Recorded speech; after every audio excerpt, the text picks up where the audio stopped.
Hello, everyone, and welcome to Looking Up.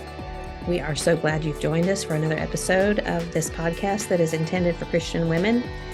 I hope that it will be uplifting to you. Kathy and I always pray every week that the things that we say, the things that we talk about will be things that will be edifying, that will always point us to look at God, to see the good things that He's done in our life, and to see what we can do to help others be Christians and to be Christ-like. And that's what our goal is for this podcast. So my name is Carla Moore, and I'm joined by Kathy Pollard. She is over in Bowling Green, Kentucky, and I am in my office in beautiful Colorado right now. And it snowed all day yesterday, and it was icky and cold and slippery and gross. And today the sun is shining. The snow is melted, at least in the parking lot, not on the grass. You know how that is. It's just so beautiful today. So thankful for that, because sunshine just makes you feel better.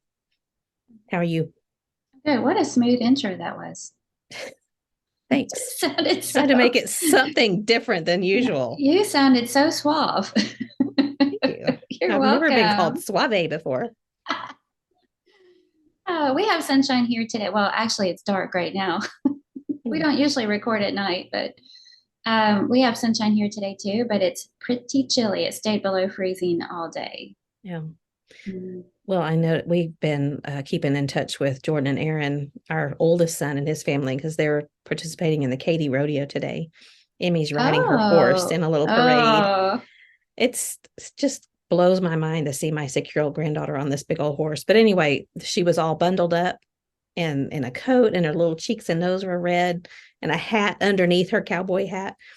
And it's like only, I don't know, 3 or 4 degrees warmer there than it is here. And here, when it's cold, it doesn't feel that cold, but there. So it's just kind of strange for it to be that cold down in Houston, Texas. They don't get cold very often. Yeah, she seems awfully little to be up on a big horse. How is this possible already? Well, she's kind of fearless, and she did a little horse camp last summer, and they realized how that's kind of her thing. And they've been looking for something that's her thing. Middle children, they kind of need something that's their thing. And Right. It's so fun. I won't do the grandmother thing, but it's just fun to see this teeny little body, because she's petite as they come. And she's up on that big old horse, and she's fearless. Aaron sent me a video of her doing barrels yesterday. She's 6, man, controlling that big old horse. Just goes to show you, that Bible verse that talks about the bit in the horse's mouth being controlled by something small. So that's a will it illustrate. I didn't even get together a will it illustrate. So let's talk about that later. I'll bring that up. Will it illustrate? Yeah, but Jackson is doing mutton busting tonight too. So I can't wait to see some video of that. Cute. Yeah. So what's going on over there in your neck of the woods? Well, it seems like it's been a while since we've talked, and that's not true. 2 whole days. But since our last episode, we went to the Freed Hardeman lectureship. We celebrated Neil's birthday. We babysat grandchildren, and we've had baptisms, and it's just been a wonderful week. Oh, Carl and Gary came over today because Carl is tapping maple trees. Didn't they do that last year? I think I remember you talking about that. I don't remember them doing that. You must have been thinking, you're confusing me with your other friends. Okay. My other friend with a son named Carl. Well, he's already tapped trees on his own property. He found several, and they're sugar maples, which is even better. And he already did a little practice batch, boiled it down to the syrup, and he said best maple syrup he's ever had. Wow. So then today they come over to see, and we really only have a couple.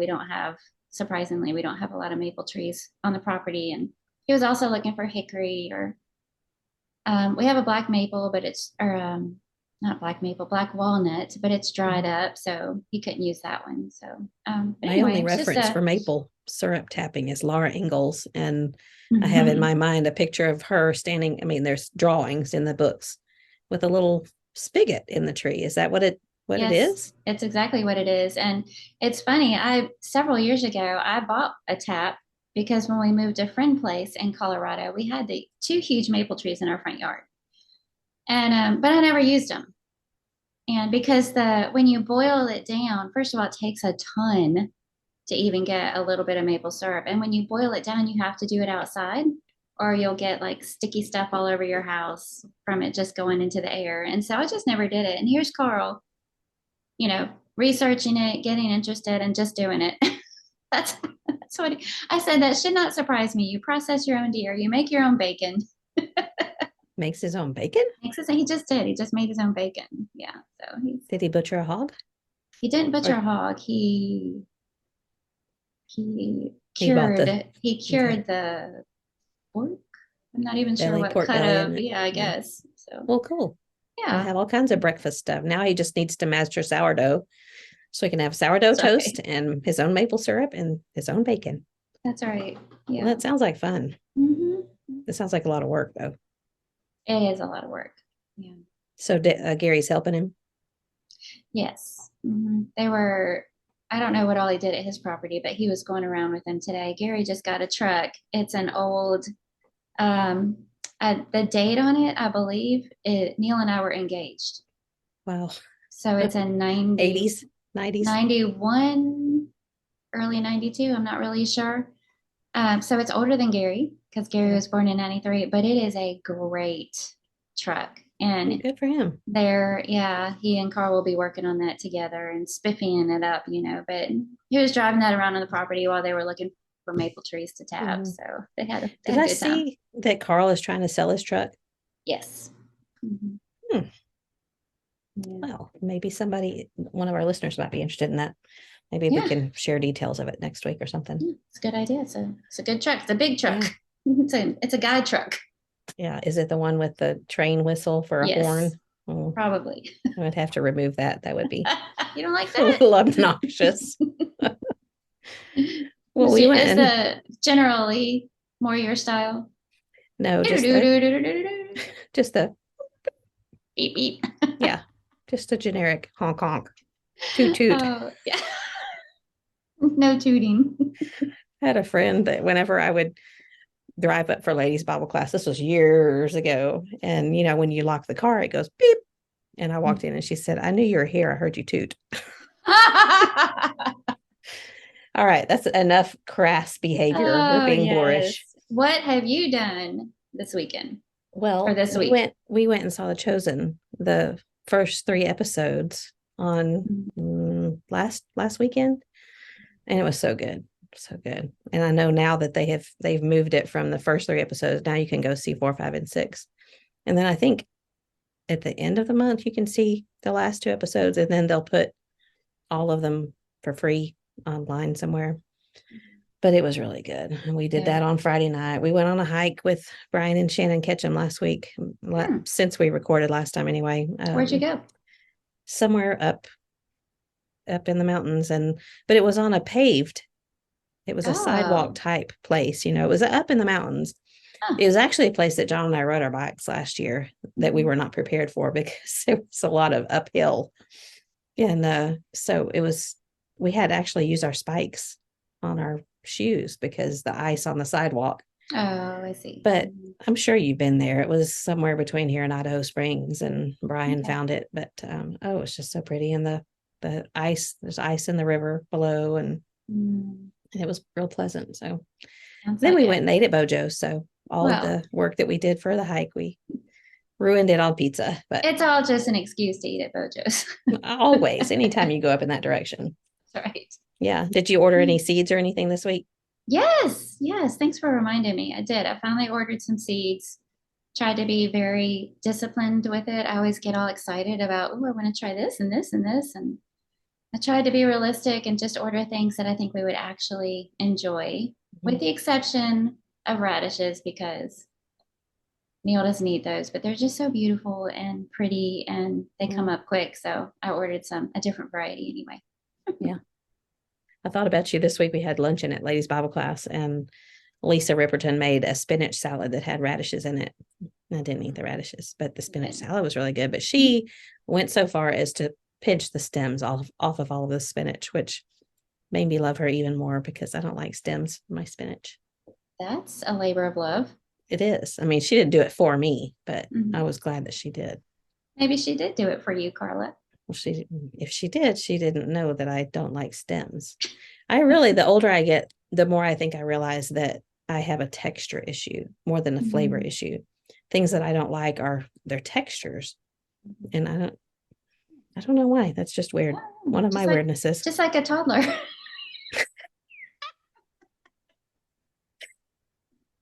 You know what we're going to talk about today on this episode? Friendship. Friendship.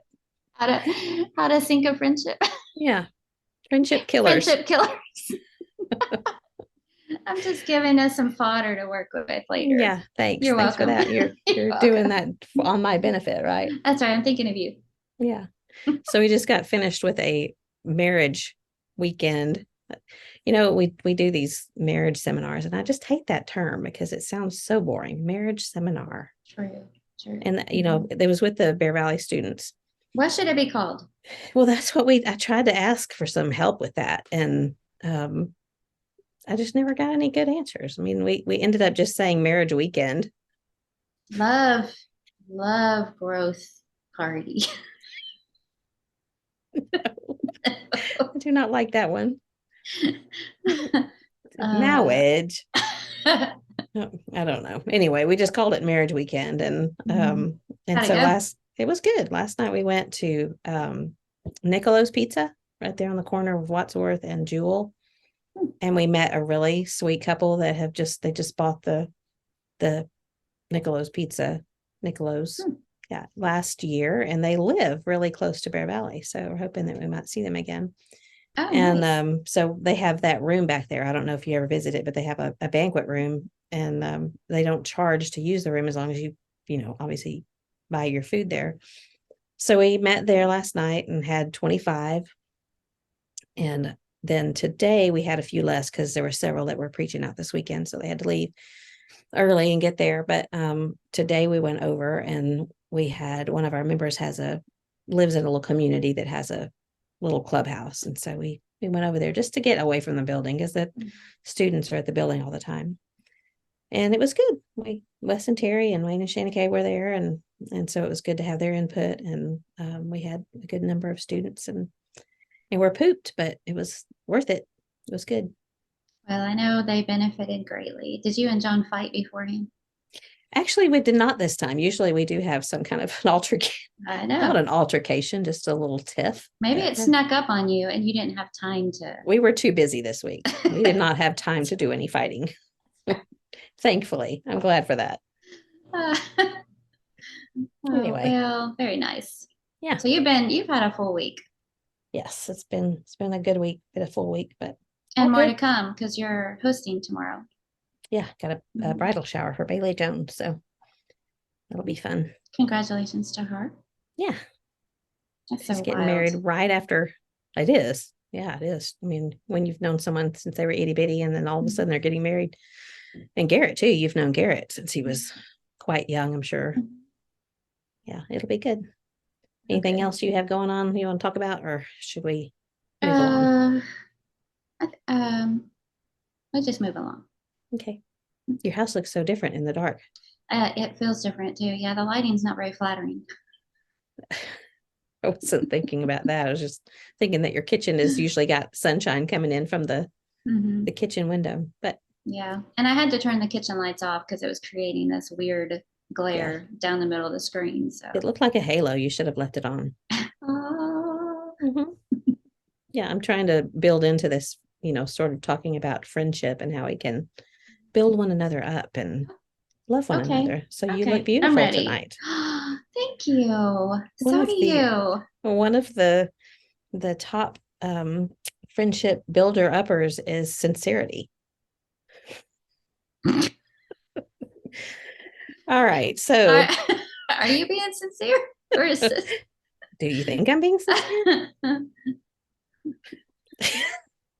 All right. So this topic tonight that we're going to talk about, we just decided we're going to kind of let it organically happen. Sometimes we have topics that we have outlined, and we've got things that we've really done a lot of preparation on, and sometimes I feel like the ones that I like the most, or the ones that I enjoy the most, are the ones that we don't do so much, have point number one, point number two, whatever, even though I think some of those are good too. But Mhm. if I do say so myself, but that sounded really snooty and I didn't mean it that way at all. Oh, I know what you meant. Okay. That's a good friend. Anyway, Oh, we, we just thought we'd talk about some ways that we can build one another up through our friendships, and maybe some tips for not killing friendship too, and who makes the best friends. And so we're just going to see where it goes from here and see how it develops. So I had kind of, in my brief time of preparation, jotted a few things down, and I was just thinking about some friends that I have, and just how, when I look at this list of friends, they are all New Testament Christians, and they are all women that I trust with my life. And I've learned so much from so many different women. Now, sometimes even with a good friend, you realize some things that are not so great, and that it's still valuable information, mhm. um, or a growing experience maybe. But I was just trying to think of some of the things that made me um, value a friendship the most. And one of the things that you said, and you said it differently than how I wrote it down. You said a common faith, and I think that is something that we can't overemphasize how important that is, because it just, at least for me, and I know for you and for a lot of people that I know, sharing that common faith, you have so much in common. You know what your common goals are. I know what's most important to you. You know what's most important to me. And it just makes for a meaningful friendship more than what I consider surface friendships that we tend to have with people who are in the world. I don't know. Am I making that clear? Am I just. Yeah, yeah. It's to me, it's the most essential ingredient in any relationship, friendship or otherwise. And part of the reason is because that means we have the same handbook that we're using as a Mm-hmm, guide through that relationship. But the most important things are important to you and important to me when we have that same relationship with Christ first. mm-hmm. What are you laughing at? What did I say? Nothing. It was What did I nothing. say? It wasn't you at all. I'm sorry. There's things going on, and I'm in a dark church building by myself. And Hey, is the boogeyman showing up at the no, building? I locked the door, but when I start hearing things, it'll be fine. I'm sure it'll be fine. Anyway, Yeah. so common a common faith, that would be at the Mhm. very top of the list. And Mhm. I think you have a level of comfort because you talk the same, you just have the same interests. You have what's important to your family. Mhm. Excuse me, what's important between you and your husband. Our husbands get along because they also share a common faith. So that is the number one thing I would say for Mhm. a friendship. But there were other things that I wrote down, like the level of comfort that you feel with someone. And I don't know, can you manufacture that? I know that it comes with shared experiences and time, but I don't think you can't just say I'm going to be comfortable with this person and it happens automatically. Where do you think that comes from? Yeah, I've never thought about that before, but I can see how we could put effort into making someone comfortable with us, trying to do our best to put someone at ease Mm-hmm. and make them comfortable, but I don't know. I don't think you can manufacture me personally being comfortable in a relationship. Seems like Yeah. that's something that would grow as the relationship grows, or Yeah. Because I don't maybe. think you can force a friendship really. I mean, you can Mhm. be friends with anyone, or you can have a relationship that's friendly with anyone. But Mhm. as far as that level of comfort where there's just some people that you are instantly at ease with. And then there are Mhm. other people that you're not. Right. There's just certain people that it doesn't matter how long I've been around them, I'm gonna stick my foot in my mouth, or at least I feel that way. And it's probably not as bad as I think it is, but I can't help it. I just think, oh, what am I going to say today? And so it's like a self-fulfilling prophecy that I'm setting myself up for doing something or saying I something stupid. I know exactly what you're talking about. There are certain people that I love, but being around them brings out the clumsy in me. And it's not even their fault. They are not doing it to me. It is all me. Exactly. And I'll say something and I'll think, what did I just say? What in the How did world? that come out of my mouth? What does it even mean? Why do I always sound idiotic around this person? But what puts me at ease with some people when I do that, they're like, oh, well, I understood you perfectly. Or, no worries. I have the same issue sometimes, just people that put you at ease. And I think those people are, they know how to read a room, or they know how to read Oh, yeah, that's a how good way to you put it. feel. They just Yeah. tend to make people put people at ease, no matter Mhm. what situation you're in. But I also thought about laughter, because to me, that's just something that helps develop friendships. And that too is not something, unless you're just a naturally funny person. And even that sometimes can be too much. You can cover up your discomfort by making jokes, cracking jokes and stuff like that. But I think that just comes with shared experience too. And when Mhm. something happens and you fall in front of someone, or you do something silly and you laugh at yourself and they realize it's okay to laugh with you. But Yes. I mean, that's something that I value between us, is that we laugh, but yet we also know when to be serious and when it's Mhm. not a time to laugh, except when we're recording a podcast and you think that I'm laughing at you, and really I'm not, because I'm sort of afraid of my surroundings and my situation. It's a nervous laughter. Yeah, exactly. So laughter. I mean, I think that a sense of humor is Mhm. something that helps friendships. Um, I think sometimes you you feel comfortable with someone who has the same, it, going along with a sense of humor. Just maybe you understand sarcasm, and you Mhm. both crack the same kind of jokes. Or there's some people that you just send memes back and forth with. And Michelle Massey and I do that all the time. We send jokes to each other, and it's just a different kind of sense of humor. And I know what's going to crack her up, and she knows what's going to crack me up. And we just do that all the time. But just things like that, I think are fun. There's certain people that know a lot about you and love you anyway. And when you know that someone, when you're able to tell them things that are down in your heart and that are hard to talk about, and maybe it's a confession that you're having to make, or if it's a difficulty that you're encountering, and you know once you get past it, your friend that knows that about you and doesn't use it against you, that's a good friend. Mhm. And that's something that I think you can't put a price tag on. It's important to me. So how do you make friends? How do you make friends with somebody? Are you going to answer this question? Is this a Well, I have rhetorical? some ideas, but I thought I'd let you talk for a little while, friend. Well, I feel like I'm naturally likable, so I really haven't had to put the effort out there. See, sense of humor. No, you make friends by showing an interest in people, a Mm. genuine interest in people, and let them know that you see them and you love them and you want to get to know them. You enjoy being with them. Your time is valuable, but you're willing to give it to them. Those things. Yeah, Intention, yeah. intention and Mhm. attention too makes a difference. Attention. Yeah, Mhm. I was thinking of that verse that I learned in the King James. It's the Proverbs 18:24. A man that hath friends must show himself friendly. Mhm.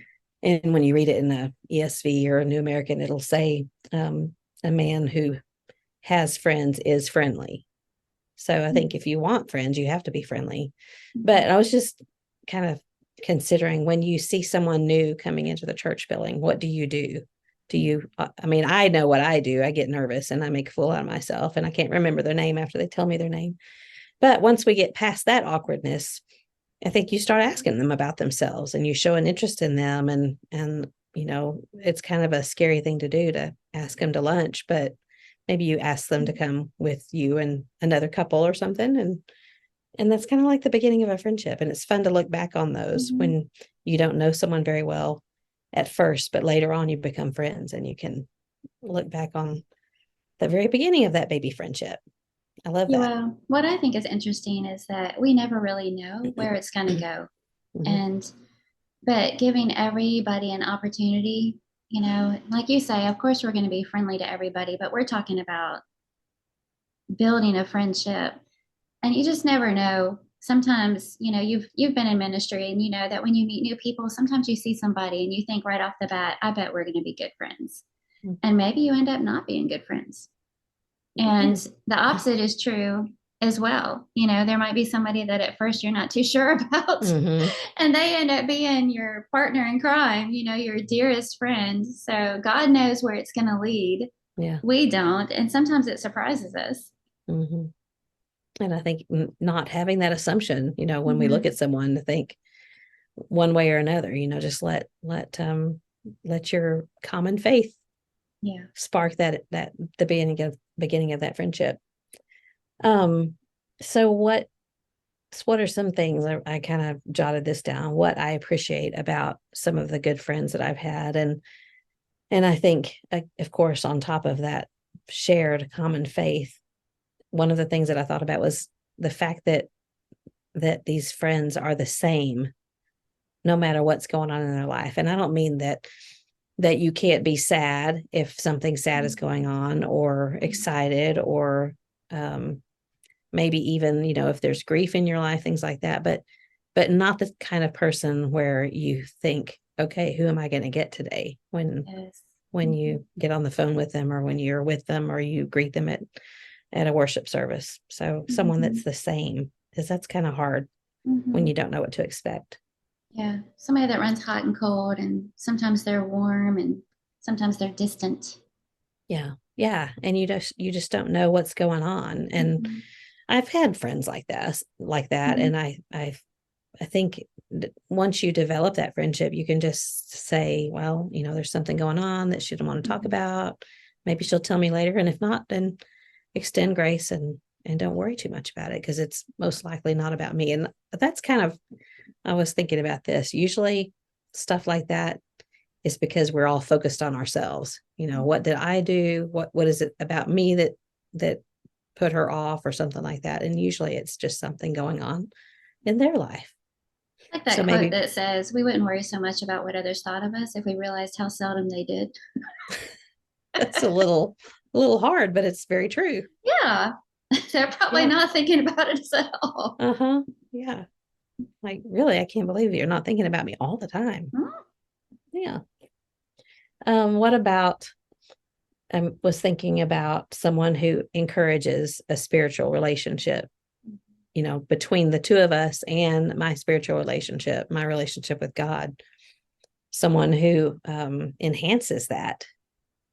And, just to put it bluntly, to have friends who share the same faith, but share the same desire to have that be first in our lives, and not just a shallow, and that sounds kind of judgmental, and I don't mean it that way, but someone who's not all in. And I enjoy and I treasure friendships from other people who are just all in with their spirituality. Just makes a huge difference to me. Yes. When I think about the people that I love and appreciate so much, they're the ones that you don't have to wonder. You know that if what you're going to ask them to do is service related, they're still going to be as excited about doing that with you as they would going out to lunch or getting together to play cards, or Mm-hmm. they're just as willing to jump in and roll up their sleeves and work alongside you, and they're reliable that way. Yeah. And it just makes it doubles the blessing in the moment to be able to do that with a friend and know that they're going to be on board with that. Yeah. Exactly. Um, Supportive. I think about people who are supportive of things that you have going on in your life. If you're struggling with something, and they can maybe not just have a solution, Mm-hmm. but just knowing that someone cares about you, Mm-hmm. or you have a new business venture, or just whatever's going on in your life, someone who's supportive is valuable. Mm-hmm. Someone that rejoices when we rejoice, and cries with us when we need to cry, someone like that. Something that's important to me is someone who has a good relationship with my husband, that, like, the four of us enjoy being together, and that something like that is kind of it's not super normal. I don't, that sounds funny, I don't mean to say it like that, but it's kind of hard to find a friendship with a couple where you and your husband enjoys him just as much as you and I get along. So that's something that is important to me and valuable to me. Um, Someone who's honest but kind at the same time, can say, I love you, but there's something on your nose, right? Something like that, that's honest, but it's also kind at the same time. Yes. Yeah. Mhm. Then what have we learned maybe from some difficult relationships that we've had? I don't think that you necessarily were following the same line of thinking, so you might not have prepared something like this, but I mean, I know you've been around long enough to have had some difficult relationships in your life. Yeah, I was just gonna say I've killed a couple of friendships. We were talking about maybe getting to friendship killers. I've killed a Mm-hmm. couple of friendships, and um, one was unintentional. It just happened. Something happened, and then the friendship dissolved, and I didn't mean for it to. And then one was all on me, and On you, or that no, you it was my fault. intentionally? I didn't intentionally kill the friendship, but what I did killed the friendship. Oh, And so, but when I think about difficult friendships and growing through that, I think it's the same things that you've just mentioned with knowing someone's past, but extending grace. Well, just like with our relationship, I can't really think of any bad moments that we've had, but you've seen me at my not so great moments, and you don't bring it up. We just work through it and we move forward. And I think in a difficult relationship, if you've had to do that together, in a lot of ways, it just grows stronger and it forges that relationship into a more solid relationship because you've had to stretch and grow. And um, think about that in the church family anyway, because there's so many different personalities in the church. It's not always going to be smooth sailing. There are going to be personality problems and things to work through as you're getting together as a spiritual family. But when you're willing to do that, you're stronger as a church family. And I think the same is true for friendships too. If you don't give up on it and work through it, I think you find that your relationship is stronger than ever. no, it's kind of like a marriage, that you've made a commitment to Yeah. your marriage, Mm-hmm. and it doesn't matter what happens, you're going to work through it. And Mm-hmm. I think, obviously it's not quite the same with just a friendship, because you don't have that same level of commitment. But when you intentionally make up your mind that, it doesn't matter what they say or what they do, we're still going to have this relationship in Christ.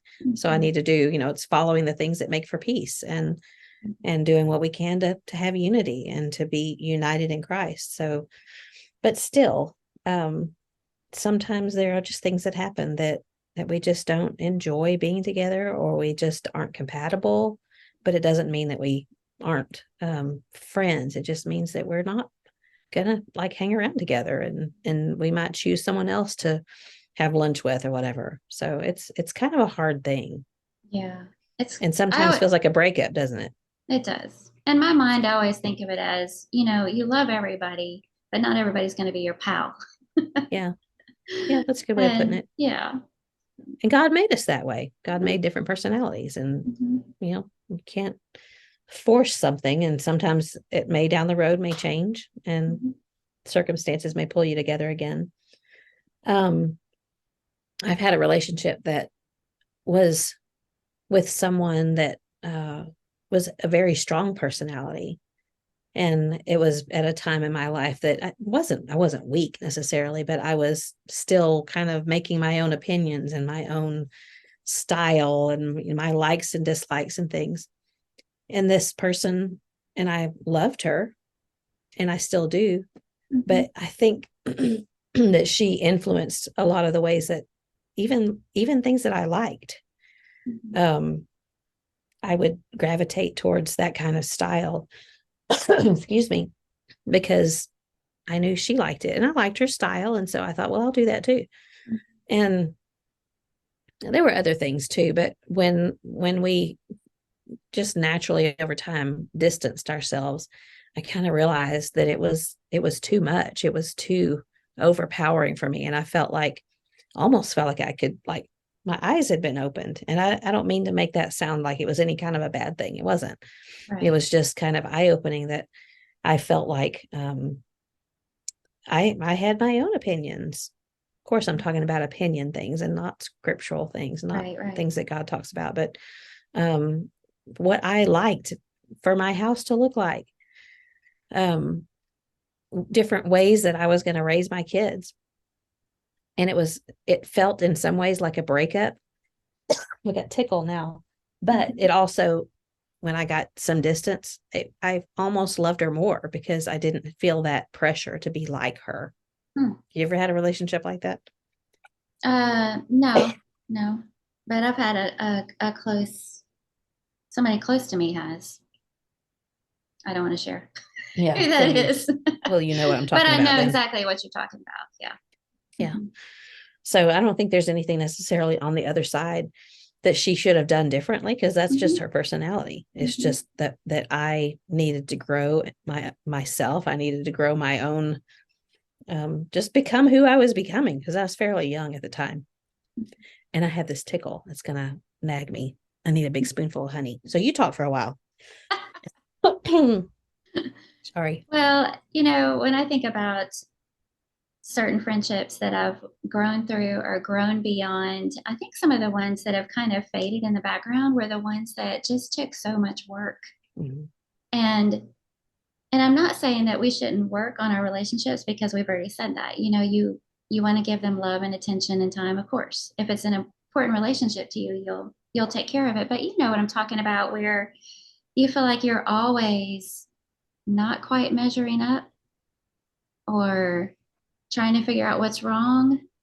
What did I do this time? How have I, it just always feels like something wasn't quite where it needed to be. And I'm sitting there always trying to figure out what's amiss, what did I do, what did I not do, Yeah, that takes a lot of that, emotional toll. yeah. And after a while, you just think, if your friendship is feeling that forced, Yeah. maybe it's not meant to be. Mm-hmm.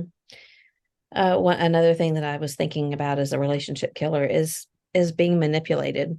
Mm-hmm. And Mm-hmm. I don't think that I think some people don't realize they're doing it, Mm-hmm. but they have an agenda. And even if it's not a, not a terrible agenda, but they want something and they're going to use you to get what they want.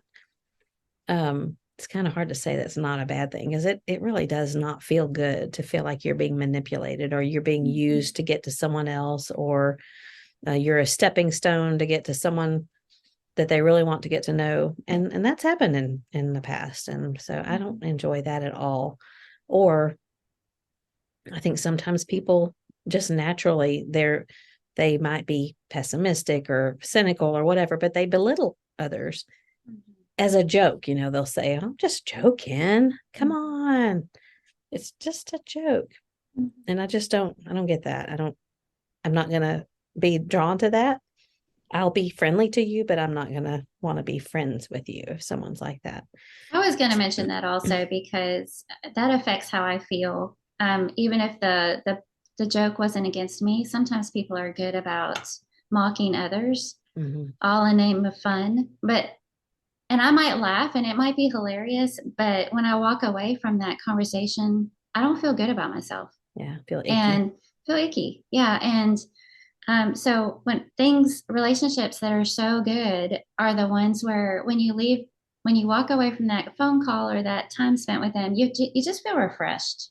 You know, it's Mm-hmm. been it's been good for your heart. It's been good for your soul. You don't feel icky about anything. So the other side of that is whatever it might be that's coming into that relationship, whether it's husband bashing or gossip or, whatever it might be, if it makes you feel like it didn't bring out the best in you, then that's not a good relationship. Right. Yeah. So it kind of made me, when I was kind of following thoughts that I was jotting down, it made me think of self-awareness and Mm-hmm. how looking at these things, do I do that to people? Mm-hmm. Because I know sometimes I can be pessimistic or cynical, and um I don't want to rub that or try to rub that off on other people.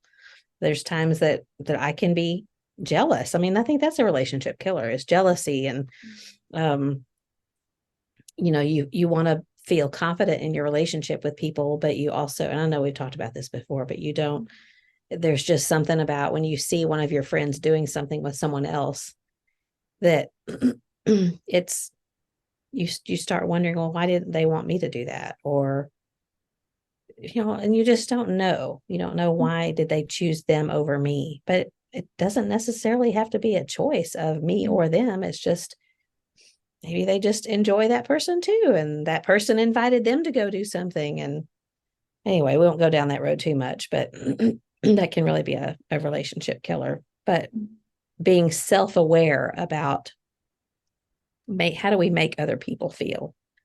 How do I make someone else in my presence feel? And so I was looking at some different ways. How do you develop self-awareness? If you can't fix what you don't realize you're doing or you don't understand, or if you're not aware of it, so how can you fix it? One of the things that was suggested was to know what triggers you. And I think that word is so overused. I mean, I hear people talk about my triggers. Yeah. I'm feeling triggered right now. Or trigger warning. Yeah. Yeah. And to me, I understand that it really is a legitimate thing for some people with trauma. Mm-hmm. But I think it's become, it's just been watered down so much that what you're saying is this is something that annoys me, or this is something that I don't like, and so it feels more legitimate to say it's a trigger that makes me feel this way. So all that being said, know what it is that makes certain people get under your skin. And I guess just kind of analyzing, like, what is it why do I walk away from conversations with this person not feeling so great? Is it that they, like you just said, are they talking about someone else in a negative way? Is it that they, and when someone does that about someone else, then you start wondering, do they do that about me when I'm not, when they go talk to someone else, are they talking about me? Is it the sarcasm that kind of gets under your skin? I think I've told you before that impatient people really make me impatient. I get so frustrated when someone is, I mean, I realize, like, that doesn't make a lot of sense, because I'm being very impatient with people who are impatient. And I can be that way, but that's, for a silly way of saying it, that's something that triggers me when someone is very impatient. I'm just don't like that. So that does not make me a very patient person. So I don't know. What do you think? Know your triggers. What are your triggers?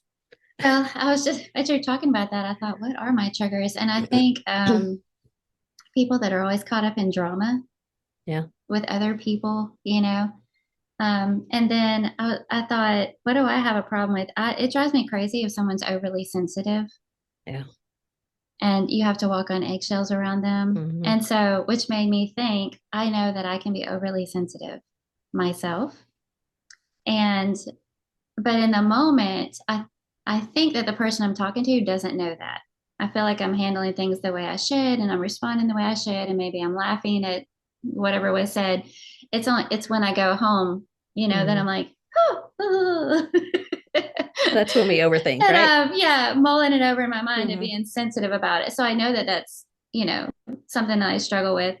But there's probably something I'm not self-aware about, and I still haven't figured it out, because I cannot tell you how often people will come up to me after a conversation. They'll come up to me later and say, I feel like I owe you an apology. When I said blah, blah, blah, I didn't mean blah, blah, blah. And I'm looking, I'm like, I never even took it that way, Mm-hmm. and so it kind of makes me wonder, what is it about my face Yeah. when people are talking to me that makes me look like I'm taking something the wrong way, that they Yeah. feel the need to come around later and say, I think I owe you and I'm like, I feel like I'm always saying, I'm I glad know you what you're could talking joke with about, though. me. I am not that Mm-hmm. thin-skinned. And I'm thinking, do I look like I am? So Mm-hmm. I don't know. I guess there's still more to learn. This is semi off the topic a little bit, but it made me think of it. Do you ever find yourself mentally wandering from a conversation What were you about just talking maybe about? that was predictable? But if you are, I don't know, if something you say reminds me of something else, like, oh, I forgot to do something. And so your mind starts going off on a different track, but yet you're still trying to focus on them. But you find that you're like just Mhm. staring blankly at someone. And then you realize that they're looking at you kind of funny. You're like, oh, sorry. Could you just repeat the last 4 minutes of what you said to me? Because I was somewhere else. But that's something that we just do. It's just human. And Mhm. it's not that we're trying to be insensitive or we're trying to not pay attention. Yeah. It's just that I can't keep track of two conversations, the one going on in my head and the one going on with you at the same time. Well, and So, we really just can't take it personally. I feel like that happens to me all the time. And in my mind, I'm going, I'm a very dull person because, when you ask somebody, how are you doing? And they tell you about your week, and then they ask me, and I start telling them, I feel like I lose them right off the bat, just gone. And I'm just like dwindling away because they didn't really. And part of it is, I think I started talking about peaches too much, because they'll say, how's peaches? And I'll mhm. answer, and I'm like really telling them. And then I'm thinking they probably didn't want to know all that. Yeah, you just like narrow it down just a I'm little supposed bit. to just say, oh, she's good. Nobody cares about all the other stuff. Well, they're really good friends do, but we have to learn how to filter ourselves, right? Yes, yes, I try to do that absolutely. with talking about Yeah, grandchildren. At some yeah. point, I just don't want to be the grandmother that's Mhm. no one loves them like I do. I know the other grandparents do, and of course John does, but I mean it's just a fact. So Well, and again, isn't that kind of the gauge, the difference between an acquaintance and a friend? yeah. Because if acquaintance asks you about something, you have to kind of figure out, do they really want to know, or are they just being polite? Like, how Hmm. much am I sharing here? And Can if we it's a just say that? friend, yeah, if it's a Can we just say friend, that to them though? How much do you really want to know? no, I don't think We so. can't. No, That's no, out of the that realm of might be friendship. awkward. Yeah. Okay. But with a friend, they keep up with your life and, Yeah. here's the latest. Here's the latest happening. Well, that's part of being self-aware, I think. Because when you Yeah. start seeing people's eyes glaze over, Mhm. or they're looking around like, somebody please help me, come Yeah. rescue me, Yeah. I'll and catch myself going off into the extra details. And I'm like, in my mind, I'm going, nobody cares. Shut up. I'm you're talking to yourself in your mind. talking to myself. Yeah. Hmm. Like when you do the whole thing of what day was that? It was Tuesday. No, it was Thursday. And I'm like, Yeah. who cares? Just get on with it. Doesn't really Just matter. get on with it. Yeah. Sometimes I'll say gently to John, Yeah. that part doesn't really matter. It's okay. That doesn't Just matter. move They on. don't, they don't care. Yeah. So again, we're back to self-awareness. Yes. It's just being Yeah. aware of what people are interested in or not interested Mhm. in, or if we're revealing too much of ourselves, which I think we do quite often. But some people are okay with that, other people are not. But I think it's just I don't know if it's a talent of being self-aware. I really don't know if that's a talent. I think it's something you can develop though. Yeah. Maturity thing, probably. Maybe so.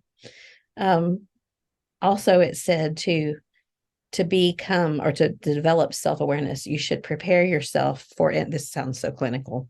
Prepare for interactions by thinking ahead of time how I will manage my emotions. Oh, And I think that makes sense, but I have to like boil it down to something that I can understand. So if I know I'm going to be around X person, okay, normally when I'm around X person, this is how I feel. So if I feel um, impatient with that person, I prepare myself ahead of time. And I mean, I really do think that's kind of helpful to think about. Okay, here, what's something that I can do to head that off at the pass? Maybe I can ask them about this, or I'm going to keep the conversation positive. Sometimes there's certain people I'll say, okay, I'm going to do what I can to keep this on the up and up instead of devolving down into something that's negative. And so I don't know, that's kind of a self-awareness thing, is to prepare ahead of time. yeah. I It's like like that one. the proverb about the man who has no rule over his spirit is like a city without walls. That takes intention and thinking about it ahead of time. You don't wait until you're in the moment of whatever the motion is and go, oh, I will decide to handle this. Hmm. Yeah, well, it's being proactive instead of reactive. Yeah. And I Yeah. think we could, Especially, if you know what your weaknesses are when it comes to those kinds of things. but Like you that's say, impatience. yeah. So what if mine is insecurity or jealousy or whatever it might be.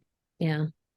So, I mean, thinking ahead of time, I just think that that probably would head off a lot of problems by being in, I don't know, intuition is also something that it's kind of the same as self-awareness, but some people have it and some people don't. Mm-hmm.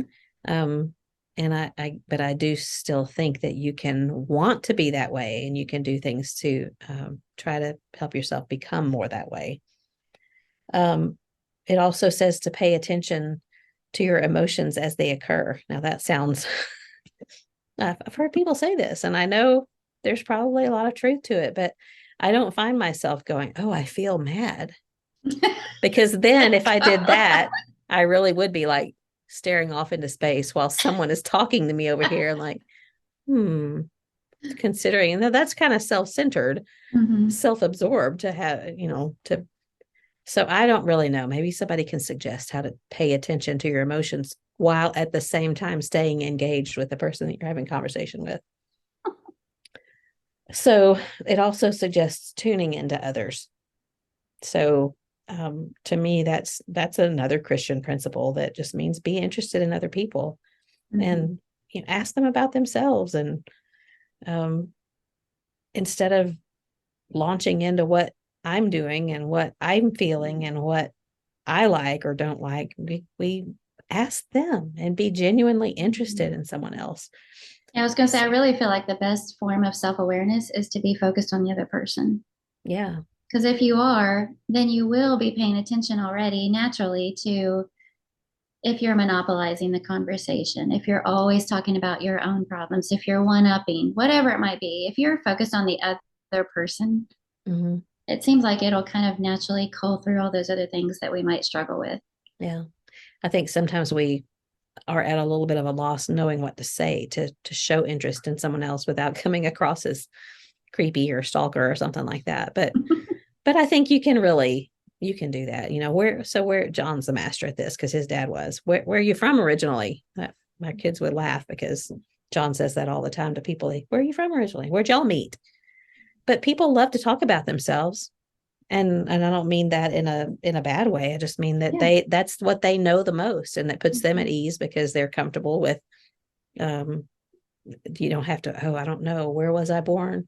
Most people know all things about themselves. Where did you go to school? Or just maybe some people really have a talent for finding these questions that really draw out other people from their shell or Mm-hmm. just make them feel at ease and at home rather than just talking about self. And I think, again, we revert to what's comfortable to us when we're in an uncomfortable situation. And that what we're comfortable with is talking about me.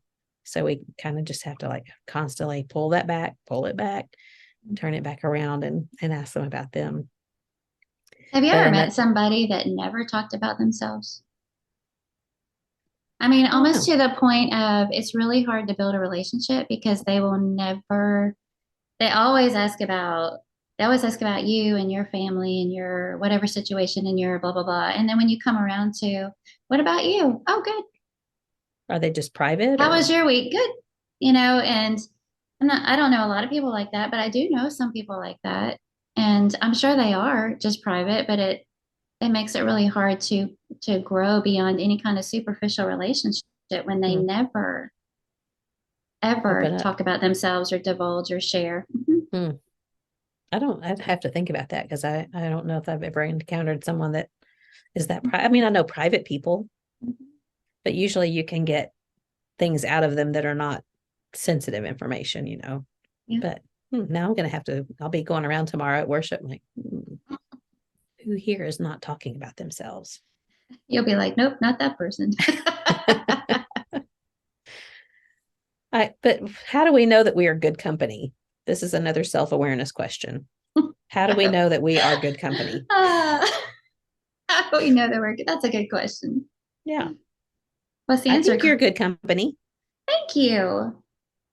Thank you. I don't know. How do you know if you're good company? People seek you out, maybe? People can be sought out for different reasons, though. Yeah, Hmm, I don't know. I don't either. Well, am I good company?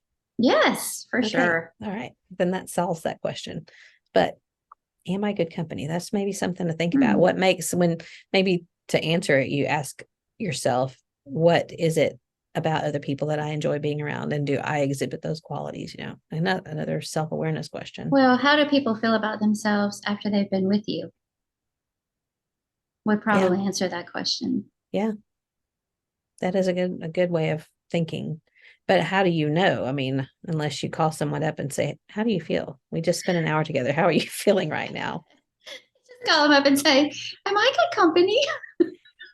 Then we sound pathetic, No. needy, and clingy. And those are not good things in relationships either. Again, if you have to try that hard, Yeah. probably not a natural, comfortable friendship to begin with. Mm-mm. No. All I know is I have a handful of friends, people in my life that make me feel like I'm easy to love. And it has nothing to do with me being easy to love. That's just how they make me feel. And they make me feel like they look forward to seeing me. They smile when they see me and they enjoy being in they just make me feel that way. Mm. And I look forward to seeing them. They're the people that will say to me, and I know we've mentioned this before, but I prayed for you. Yeah. Or they'll text me, I just prayed for you. And sometimes I go, really? It just, wow, that means a lot to me. And Mm-hmm. that handful of friends that bring that out in me, pray for me, think about me in spiritual ways, that's such a dear, dear blessing. And Mm-hmm. that I thank God for and hope that everybody has that. Everybody has somebody like that that God has blessed them with, and hope that I'm offering that for somebody. Yeah. That I'm reciprocating or even doing those for other people. You know, Yeah. Well, I think maybe the key to a lot of this is less of self and more of the song comes to mind, less of myself and thinking of other people more than you mm-hmm. think of yourself. And that's really hard to do. It's something that we have to decide we're going to do and be intentional about and, pray about, because it's really important to have these relationships and to develop them. And like you say, it's just there's something that's invaluable about those kinds of friends. And they, I don't want to say they're few and far between, but sometimes they really are few and far between. And so when we have one, we want to hang on to it and do what we can to enhance it and to strengthen it and develop it. But Yeah, and just there's such huge blessing in hanging out with Christians and yeah. spending time with fellow Christians. And God gave us that blessing. He gave us our church family, and we need to take advantage of it Mm-hmm. and not isolate ourselves and stay to ourselves, but seek opportunity. You guys are good examples of that. You're always doing things with other people, hiking, going out to eat, having people over. You're spending time fellowshipping with Christians, and it can only enrich your life. Yeah. Well, when you want to be around people, some Mm-hmm. people just don't want to be around people. Mm-hmm. And I'm not sure exactly why, if it's because they're shy or I don't know. I don't know why it is, because Mm-hmm. I'm not that way. I like being around people. I mean, there's certain times that your people meter is beeping at you to go home Mm-hmm. and go to bed. But Right. yeah, well, and the comfort of being in the Christian family, and when you walk into that room and it's full of Christians and you just feel safe. And in a world, it's almost like I've described the home as being like a tornado shelter, but I think the Christian home, meaning in a larger sense, the Christian family that we have within our local congregations is a tornado shelter as well. Because Mm-hmm. in a world when you walk out the door and you just feel like, I'm not talking about physical safety, but your emotional safety and your sanity and your mental health. And all of those are the things. People are ghosting you and they're manipulating you and they're trying to Mm-hmm. use you and they want to get your money and they want to rob you. Or and even if it's not terribly bad things, out in the world, those relationships are just different. They're just, they don't have any of the depth that you have with your Christian family. So, yeah, we Mm-hmm. need to do what we can, be around the Christian family that God's blessed us with. It's just comfortable too. Should Yeah. be. Yeah. Yeah. It was just, you made me think back to, what night was that? Wednesday night after, it was after 10 o'clock when we had one of our baptisms this Mhm. week. And, a handful of people drove back to the building and helped this dear lady put on her Lord in baptism and then stood around and sang and prayed. And, it's a no greater joy kind of moment. And you're Mhm. looking around that room and just appreciating everything about it, from the people that cared enough to come out to what's going on with this brand new Christian, and it's that kind of joy that a fellow Christian will understand. Yeah. And, we definitely want to befriend people in the world and reach out to them and Mhm. influence them so they can have that kind of joy too. But they're not going to understand that. Yeah. They probably wouldn't drop everything after 10 o'clock at night and come into the church Mhm. building for something like that and then love it, love Yeah. everything about it, Mhm. because they just wouldn't understand. Yeah. And we want them to. We'd love to Yeah. introduce them to that. Yeah. But that is one of the neatest things when a new baby Christian walks out that door after a baptism and there's this Mm-hmm. circle of people and they look Mm-hmm. around, and especially someone that was not raised that way, someone that's come in from the world, Yeah. to see the stark difference between the world and the church. And when they look around, and someone usually will say, I want you to look around and see these people. We're your family now. We've Mm-hmm. got your back.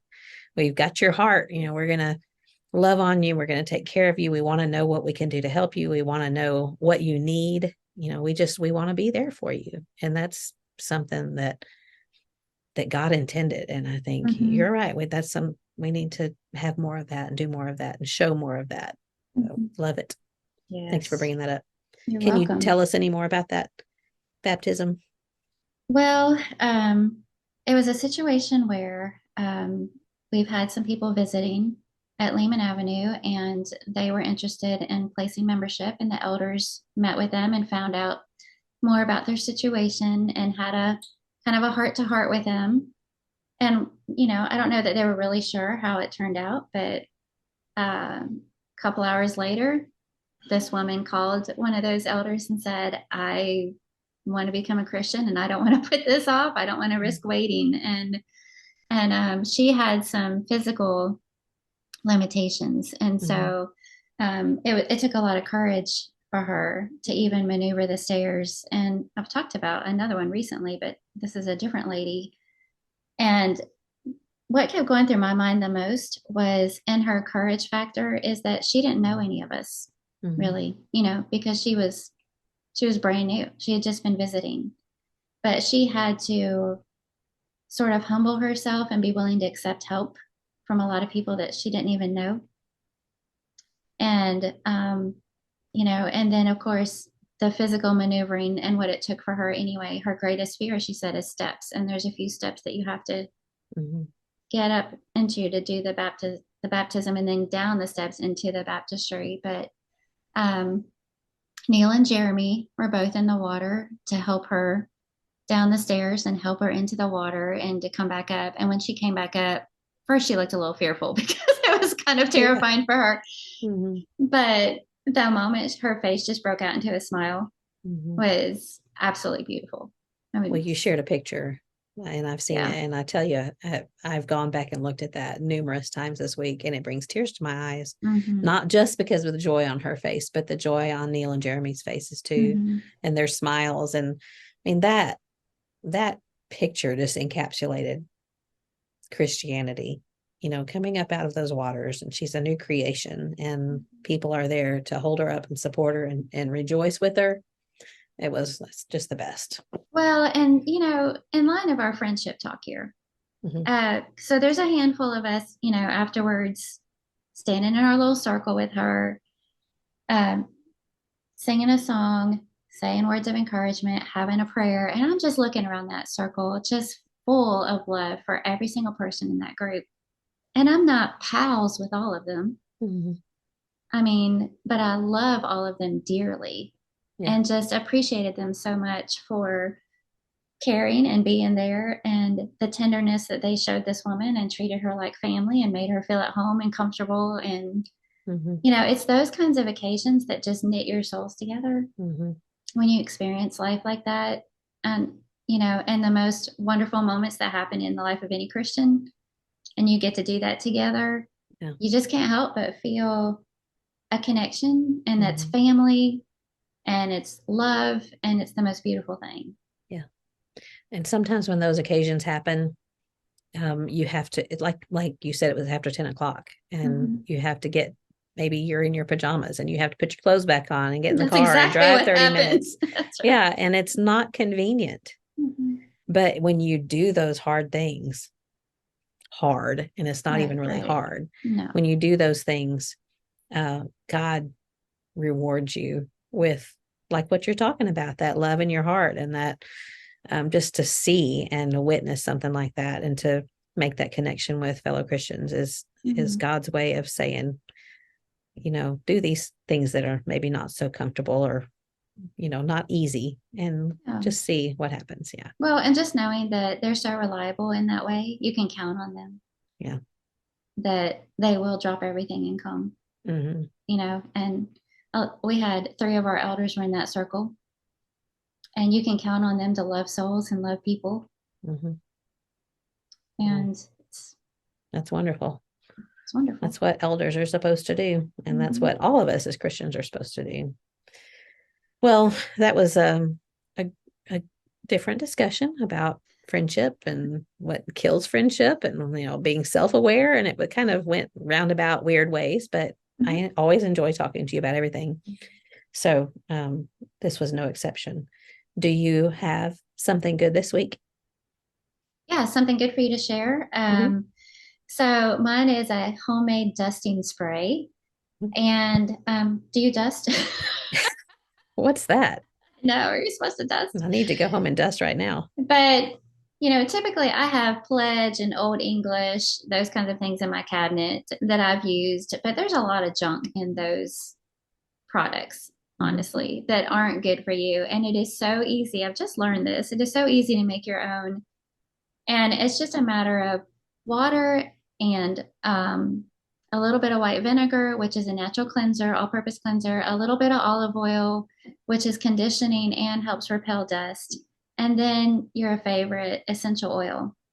Yeah. And I like to use lemongrass for a few reasons. It's antibacterial, it's a natural insect repellent, and I love the way it smells. So, but you could change it out and use whatever you like, Mm-hmm. that you want your house to smell like. And it's really easy to make, and you just shake it up and spray it and wipe it down, and your house smells so good. And it's, ingredients that most people have on hand, and then you don't have to worry about what you're spraying or Mm-hmm. using in your house. So I will share the exact ratios of those ingredients in the group in the Okay. next week. That sounds good. I was going to ask you in our pre-chat chat, and I forgot. Do you use those dryer balls from Revive, and that essential oil that is, I think it's called something and tidy, clean and tidy, or something like that? It's the same brand that you like, but I Mm-hmm. wondered if you use those dryer balls. I have dryer balls, but I don't have Mm-hmm. that essential oil. Well, I'll send you a link and see Okay. what you know about it, because it was intriguing to me. Hmm. I like things that smell good, but Yeah. sometimes those dryer sheets, I don't know. I'm just curious about them. Well, my Yeah. something good for you this week is the Whole Foods salad bar. And I don't think y'all have a Whole Foods there in Bowling Green, No, but we have one here in rub it Denver. in. I miss it. Yeah, there's one here in Denver. There's several in Austin. I mean, there's more than one here in Denver, but several in Austin. So I know it's not just a Texas thing or a Colorado thing, but they just have different things on their salad bar that are really good. And like roasted broccoli, that's not something you see on just every salad bar. And they have butternut squash. I think it kind of changes depending on the season. They have different pasta salads, which, I have to kind of not load up on the bad stuff, because not to mention that they charge you by the weight. So when you add that heavy pasta salad in there, you jack up the price more of money. Your salad. But they have really good salad dressings. They have something they call paleo chicken, and I'm not sure what makes it paleo, but they have one the paleo chicken, and then sometimes they have herb roasted chicken that's really good. They have several different kinds of cheeses. It's just fresh. They have 3 different kinds of greens. They have mixed greens, they have romaine, and they have spinach. So basically you can just make whatever you like. And I don't know, we've just kind of gotten to where we'll go over there sometimes for lunch. And it's not a restaurant, although they have a pizza area where you can get a couple slices of pizza, and they have other hot foods and things.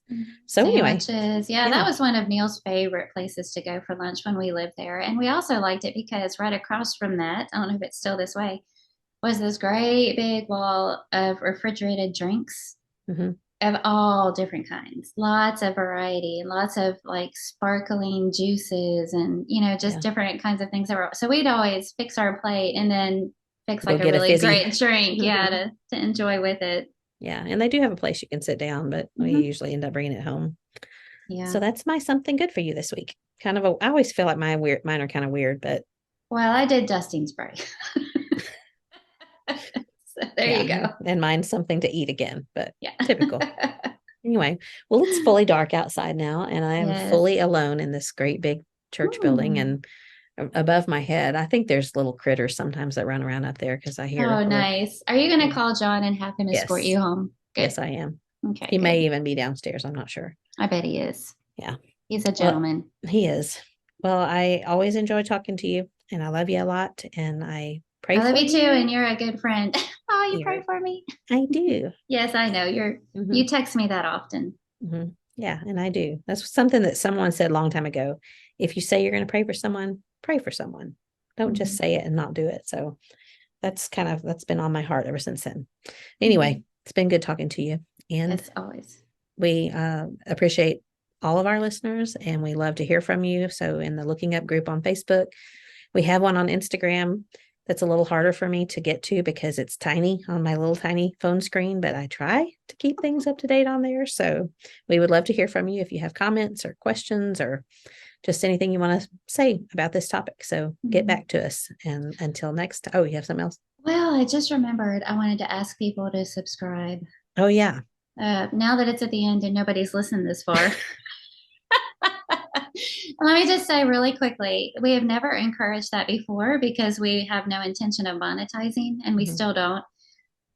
However, if you would do us a favor, if you watch on YouTube, if you would subscribe to the channel, if you haven't already, or if you listen to the audio on some sort of platform, if you would follow whatever platform that is. And the reason is because the more of those we have, the more visibility we have. And we do want that. We do want more women to be able to listen, that women that might be searching for something along these lines, podcasts for Christian women. We do want the opportunity to invite more women to join us and listen in. So that would really be, you would be really be doing us a huge favor if you guys wouldn't mind subscribing or following wherever it is applicable to you. Yeah. Like us. We just want you to like us. We want to be friends. Okay. All right. Well, it's been good. And until next time, keep looking up.